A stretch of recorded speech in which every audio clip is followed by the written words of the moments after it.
உனக்கு துணை நிற்கிறேன் என்று ஆண்டவர் சொல்லுகிறார். கர்த்தராகிய நான் உன் வலது கரத்தை பிடித்து நான் உனக்கு துணை நிற்கிறேன். இந்த ஜெபத்திலே இருக்கிற இந்த சத்தத்தை கேட்கிற உங்கள் அனைவருக்கும் கர்த்தர் இந்த 7வது நாளிலே கொடுக்கிற வாக்குத்தத்தம், நான் உங்களுக்கு துணை நிற்கிறேன்.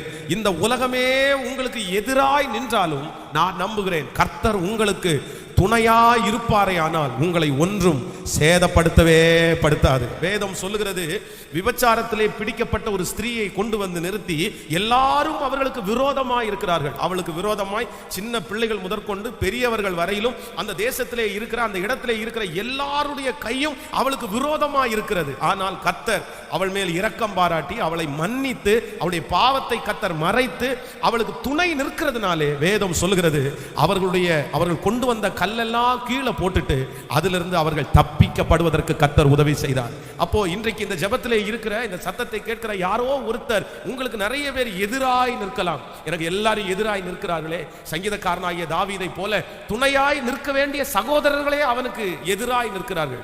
தன்னுடைய சகோதரர்கள் தான் அவனுக்கு துணையாய் நின்று, சரி பரவாயில்ல நீ போ, உனக்குள்ள உற்சாகம் இருக்கு அப்படின்னு சொல்லலாம். ஆனா அவர்கள் அவனுக்கு எதிராய் நிற்கிறார்கள். அவனுக்கு துணை யாருமே இல்லை. ஆனா வேதம் சொல்கிறது, ஆண்டவர் அவனுக்கு துணையாய் நின்றதினாலே சத்துருவை ஒரு கல்லினாலே வீழ்த்தும்படியாக கர்த்தர் உதவி செய்தார். அந்த தேவனாகிய கர்த்தர் தான் இன்றைக்கு வாக்கு கொடுக்கிறார். உனக்கு சொந்தக்காரர்கள் எதிர்த்து நிற்கலாம், நண்பர்கள் எதிர்த்து நிற்கலாம், உன்னோடு இந்த பிரச்சனையில யாருமே உன் கூட இல்லாமல் இருக்கலாம். ஆனா கர்த்தர் இன்றைக்கு உன் கரத்தை பிடித்து வாக்கு கொடுத்துக்கிறார். ஓ ஹல்லேலூயா!